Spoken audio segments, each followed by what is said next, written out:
Hey everyone, JCS StarCraft here, bringing you Game 4 of the semifinals match between MorroW and DIMAGA for the IEM Season V Championship. Action getting started here on the Xel'Naga Caverns. DIMAGA spawning in the top right corner and MorroW spawning as the red Terran in the bottom left corner. Right now it looks like DIMAGA is up 2-1 in the series. This is a best of 5 series. Both MorroW and DIMAGA, some of the top StarCraft 2 players out there right now.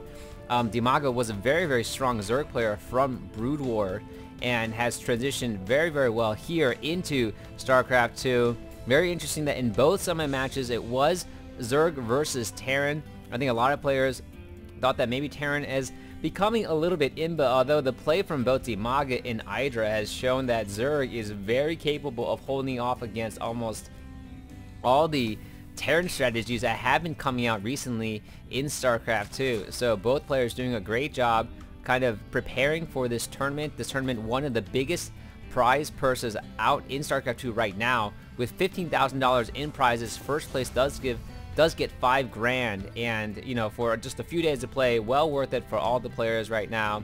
Some excellent games have been broadcast so far. If you get a chance to download the group stage replay packs, please watch them, as they are very entertaining and always fun to see the top players battle it out against each other. Right now MorroW going to go for some pretty standard play, not going to get early refinery as he's done before, getting the barracks at 12 and refinery at 13. Is he going to go with the mass reaper strategy yet again to try to contain his opponent?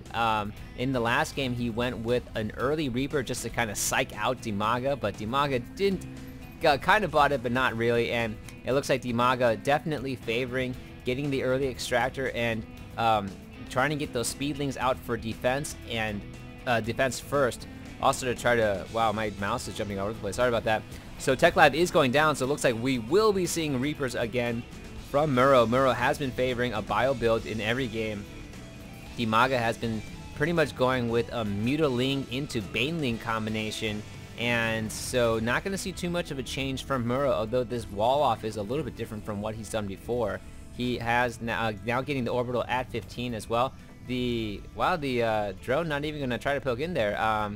I think it does see what's going on right now. My computer is a little bit laggy, so hopefully that will pass pretty soon. Here comes the SCV now, and speed is being researched, as you can tell from the animation. So MorroW able to see the speed being researched on that really ugly looking spawning pool. Actually, it's pretty cool.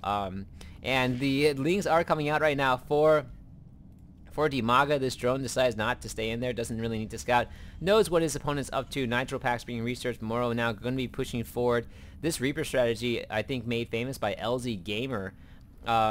During the King of Beta, I think, was when he really brought it out. So after StarCraft 2 was launched, Mass Reaper can do a good job with the Nitro packs of outrunning almost any Tier 1 Zerg unit outside of the Roaches, but a lot of Zerg players, especially those who go Mutaling, don't like to resort to having to go Mass Roaches because they can be easily countered with the Marauders, and DIMAGA and Hydra both kind of favor the Mutaling combination because they are so fast, and if you are better at micro. Now the Link's going to be running out across the map, not even going to try to bother. Are they going to come back for this Reaper? Maybe not. I think they just want to wait until speed is upgraded, and there it is upgraded. So now trying to get a surround on him. Will they be able to pull it off? The Reaper does have that cliff to jump down to, and this SCV trying to stay alive, but the Zerglings are going to hunt him down for his life. Meanwhile, this Reaper getting surrounded right now, could go down to, and barely is able to get away with his life.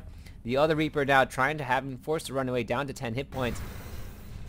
Zerglings with speed going to be able to do a great job. Now, one of the differences that LZ Gamer did versus kind of what MorroW has been kind of doing is that he waited until he had amassed pretty much like 4 or 5 Reapers before he pushed out. MorroW looks like he's going to be committing to this strategy as well yet again. Really waited until he had enough. Now going to be throwing out that supply just in time for MorroW before those Lings were able to run in the base and do some massive damage to the supply line of MorroW. Unfortunately, having those single Reapers out here, they get picked off pretty easily by the Lings. Now there's going to be 4 Reapers out on the map, so MorroW now coming back with a vengeance. Looking at the army, both players pretty even, but it looks like it's going to be 5 Reapers versus 9 Lings, and there are 2 Queens out right now for DIMAGA. DIMAGA really wants to hold on to this expansion, and that is going to be the focus of MorroW. In the last game, the hatchery went down to 12 hit points. This time, going to be dropping a little bit more, trying to get some shots off as best as he can, trying to snipe at this queen, and here come the Lynx trying to wait for their time to get the surround, and they do get a surround on, and most of the Reapers now falling down. Great job by DIMAGA, making sure that he can get a surround on the Reapers. The Reapers overextended themselves, just too eager. MorroW too eager to take shots at this hatchery. And here come more Reapers out on the map.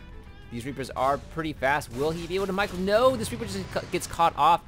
MorroW's micro right now not looking too favorable. Some of the Reapers are just getting caught out of position, and now going to be maybe try pushing in. This Overlord does see it, so DIMAGA is well aware of where these Reapers are going, trying to get out, and DIMAGA is just doing a fantastic job with the surrounds, forcing the Reapers to not really get off too many shots, not allowing them to kite at all, and so really holding back. There are 5 Reapers out right now, so these Reapers able to do a significant amount of damage to the light units, but that mobility is absolutely key. They need to be very, very careful right now, and just trying to take shots at the queen. Will the queen go down? Lynx going in for the surround. MorroW with good timing there, jumping off, up and down off the cliffs, and able to get away from the danger. Kind of shift jumping, or just like microing units very well, so that he leaves a few Reapers out on the ledge so that he can still take shots at the rest of the Lynx. Unfortunately, those Reapers exposed just go down so quickly, so MorroW still pumping it out. Now going to be switching over to Marines, as he knows that his opponent, he's guessing that his opponent is going to be going mutiling, and does have a good sense of that timing. There, DIMAGA was able to reinforce and hold this out. There are just several Reapers out on the field right now, but is it going to be enough from MorroW to make the resources worth it? Looking at the units lost, it's pretty even right now. I think all 10 of those are Reapers, unfortunately, for MorroW, and a bunch of the units lost are Zerglings and maybe a handful of drones here and there.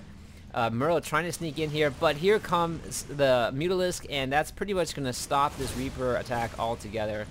MorroW now going to retreat back to his contingency of Marines, and does have a few Marauders out on the field, going with an all-bio army yet again. Definitely what he favors. Isn't going to shift and not going to go Terran Tech. Here comes that Mutalisk bunker going down at the front, and the Marines are going to drive back the Mutalisk right now. So looking at the army tab, 68 over